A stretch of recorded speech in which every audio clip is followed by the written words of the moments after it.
Hi எல்லாருக்கும் வணக்கம். இன்றைக்கி நம்ம ப்ளவுஸ் கட்டிங்கோட கண்டினியூஷன் ஸ்லீவ் கட்டிங் தான் பார்க்க போகிறோம். இதில் ரொம்ப ஈஸியாக சிம்பிளாக எப்படி ஸ்லீவ் கட் பண்ணுறதுன்னு பார்க்கலாம். இன்கேஸ் உங்களுக்கு இது அண்டர்ஸ்டாண்ட் ஆகலைன்னா நீங்கள் கமெண்ட் பண்ணிங்கன்னா இன்னும் ஈஸியாக அண்டர்ஸ்டாண்ட் ஆகிற மாதிரி இன்னொரு வீடியோ நான் போஸ்ட் பண்ணுவேன். வாங்க எப்படி பண்ணுறதுன்னு பார்க்கலாம். ஃபஸ்ட்டு நம்ம பேக் பார்ட் ஃப்ரண்ட் பார்ட் எல்லாம் கட் பண்ண அப்புறம் ஸ்லீவுக்கு நம்ம விட்டுருக்கோம் இல்லையா கிளாத்து, அந்த கிளாத்து இந்த மாதிரி நீட்டாக இருக்கும். அதை நாலு பக்கமாக மடிச்சுக்குங்க. 4 சைட்ஸ் வர மாதிரி மடிச்சுக்குங்க. பாருங்கள் 2 மடிச்சாச்சா. இப்போது இந்த மாதிரி மடித்தோன்னா 4 ஆகிடும். 4 மடிச்சு அதை நல்லா நீட்டாக அரேஞ்ச் பண்ணிக்கோங்க. மேலே கீழே இருக்கக்கூடாது. நல்லா நீட்டாக அரேஞ்ச் பண்ணிக்கினதுக்கப்புறம் இப்போது நம்ம அளவு ப்ளவுஸ் வச்சு எப்படி மார்க் பண்ணுறதுன்னு பார்க்கலாம். அதுக்கு முன்னாடி நம்ம இது ப்ளெயின் ப்ளவுஸ் லைனிங் ப்ளவுஸ் இல்லைன்றதுனால நம்ம ஸ்லீவ் ஃபோல்ட் பண்ணி எம்மிங் பண்ணுவோம். அதுக்கு நம்ம ஒரு 1 இன்ச்சு இல்லைன்னா 1.5 இன்ச் நம்ம எக்ஸ்ட்ரா விடணும். அது நம்ம ஃபோல்ட் பண்ணி எம்மிங் பண்ணுறதுக்கு கரெக்டாக இருக்கும்.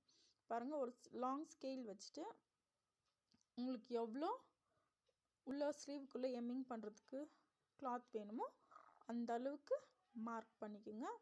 மார்க் பண்ணிவிட்டு அந்த மார்க் பண்ணியிருக்கிறதுக்கு மேலே நீங்கள் இந்த மாதிரி ப்ளவுஸ் ஸ்லீவை ஒரு ஸ்லீவ் மட்டும் நீட்டாக வச்சு மார்க் பண்ணிக்கோங்க. பாருங்கள், ஷோல்டரு ஸ்லீவும் அட்டாச் ஆகிருக்கு இல்லையா, அந்த இடத்துல ஒரு மார்க்கு, அதுக்கு தள்ளி ஒரு 1/2 இன்ச்சு மார்க்கு, அதுக்கப்புறம் கீழே அதே மாதிரி நீட்டாக அரேஞ்ச் பண்ணிக்கோங்க. இப்போ பாருங்கள், ஸ்லீவ் அப்புறம் அண்டர் ஆர்மும் அட்டாச் பண்ணியிருக்கிறோம் இல்லையா, அதில் ஸ்ட்ரைட்டாக அந்த ஸ்டிச்சுக்கு ஒரு மார்ஜின்னு, ஒரு 1/2 இன்ச்சு தள்ளி அந்த பக்கம் ஒரு மார்ஜின் போட்டுக்கோங்க. இப்போ பாருங்கள், கையிலேயே நீங்கள் நல்லா அழகாக ட்ரா பண்ணலாம். இன்கேஸ் உங்களுக்கு கையில் ட்ரா பண்ண வரலைன்னா ப்ளவுஸில் ஸ்டிச் பண்ணியிருக்காங்க இல்லையா, அதுக்கு மேலேயே நம்ம மார்க்கிங் சாக்கை வச்சு நல்லா ரப் பண்ணி விட்டுட்டு அதை அந்த ப்ளவுஸ் மேலே வச்சு சும்மா அப்படி டேப் பண்ணி தட்டி விட்டிங்கன்னா அந்த அச்சு அப்படியே அந்த கிளாத்தில் வந்துடும். அதை பார்த்து நீங்கள் ட்ரா பண்ணிக்கலாம். இப்போ நம்ம ஸ்லீவ் ட்ரா பண்ணிட்டோம். இப்போ ஃப்ரண்ட்டில் கட்டிங் கொஞ்சம் உள்ளே வாங்கி கட் பண்ணோம் இல்லையா, அதுக்கு இந்த மாதிரி எக்ஸ்ட்ரா ட்ரா பண்ணிக்கோங்க. இப்போ ஸ்லீவ் நம்ம மார்க் பண்ணியிருக்கோம் இல்லையா, ரெடி மார்க் லைன் போட்டுக்கோங்க. எக்ஸ்ட்ரா நம்ம கிளாத் விடணும் இல்லையா, அதுக்கும் நம்ம லைன் ட்ரா பண்ணிக்கலாம். உங்களுக்கு எவ்வளோ கிளாத் நீங்கள் உள்ளே விடணும்னு நினைக்கிறீங்களோ, பாடியில் எவ்வளோ நம்ம மார்க் பண்ணிக்கிறோம் அதே அளவு ஸ்லீவ்லேயும் மார்க் பண்ணிக்கோங்க. பாருங்கள், நம்ம ஸ்லீவ் மார்க்கிங் ரொம்ப ஈஸியாக பண்ணிட்டோம். இப்போ அது ஸ்லீவ் கட் பண்ணிக்கணும். நம்ம ஃபஸ்ட் லைன் இருக்குது பார்த்தீங்களா, அதை ஒண்டி தான் கட் பண்ணணும். உள்ளே இருக்கிறது கட் பண்ணக்கூடாது. ரெண்டும் சேர்த்து அவுட்லைன் கட் பண்ணிவிட்டு அதுக்கப்புறம் ரெண்டும் பிரிச்சுட்டு அதுக்கப்புறம் ஃப்ரண்ட் பார்ட்டை ஸ்லீவ் கட் பண்ண போகிறோம். ஏன்னா ஃப்ரண்ட்டில் ஒண்டி தான் நம்ம உள்வாங்கி கட் பண்ண போகிறோம். பேக் சைடில் நார்மலாக எப்பவுமே இருக்கிற மாதிரி அப்படியே இருக்கும். இப்போ பாருங்கள், நீங்கள் ஓப்பன் பண்ணிங்கன்னா இந்த மாதிரி கிடைக்கும். இப்போது 2 ஸ்லீவ் இருக்குது இல்லைங்களா, அந்த பக்கம் நம்ம மார்க் பண்ணியிருக்கோம் பாருங்கள் எக்ஸ்ட்ரா, அது ஃப்ரண்ட்டு, இந்த பக்கம் இருக்கிறது பேக்கு. இப்போது ஃப்ரண்ட் பக்கத்தில் இருக்கிறது நம்ம உள்வாங்கி கொஞ்சம் அந்த ஷேப் அழகாக ட்ரா பண்ணிக்கிறத கட் பண்ணி எடுத்துட்டிங்கன்னா இப்போது ஃப்ரண்ட் சைட் ஸ்லீவ் கட்டிங்கு ரெடி ஆயிடுச்சு. உங்களுக்கு புரியணும், இப்போ ப்ளவுஸ் தைக்கும் போது எது ஃப்ரண்ட் எது பேக்குன்னு தெரியணுன்றதுக்காக ஒரு சின்னதாக கச்சா மாதிரி சின்ன பீஸ் கட் பண்ணிக்கோங்க. இப்போ இது ஃப்ரண்ட் ப்ளவுஸ் தான் இந்த சைடு வரணும். நெக்ஸ்ட் வீடியோவில் ப்ளவுஸ் எப்படி ஸ்டிச் பண்ணுறதுன்ட்டு ஃபுல் வீடியோ காட்டுறேன். இப்போ நெக்ஸ்ட் நெக் பைப்பிங்க்கு பீஸ் கட் பண்ண போகிறோம். இப்போ நம்ம ப்ளவுஸ் கட் பண்ணும்போது நெக் பீஸ் கட் பண்ணால் இந்த மாதிரி நம்மளுக்கு பீஸ் கிடைக்கும். இல்லை உங்களுக்கு எந்த பீஸு இந்த மாதிரி நீட்டாக இருக்குதோ அந்த மாதிரி பீஸ் எடுத்து வச்சுக்கோங்க. அதில் 1 இன்ச்சு கேப்பில் இந்த மாதிரி ட்ரா பண்ணிக்கோங்க.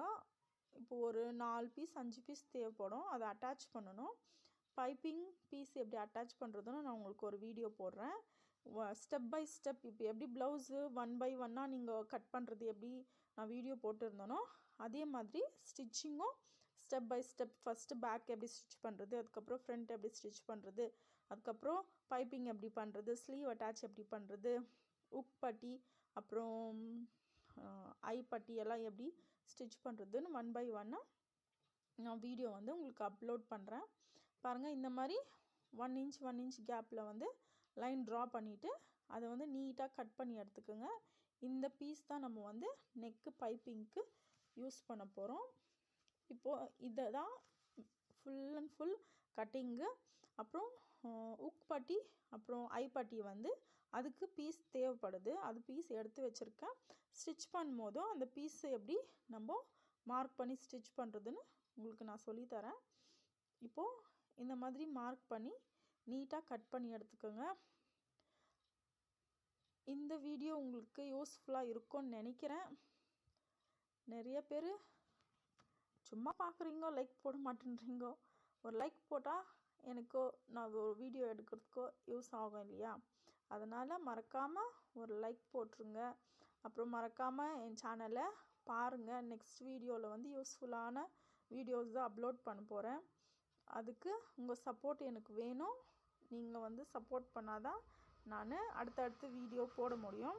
So friends, support my channel, subscribe my channel. நீங்கள் சப்போர்ட் பண்ணுறதுனால நான் நெக்ஸ்ட் வீடியோ அப்லோட் பண்ணுறேன். Thank you friends.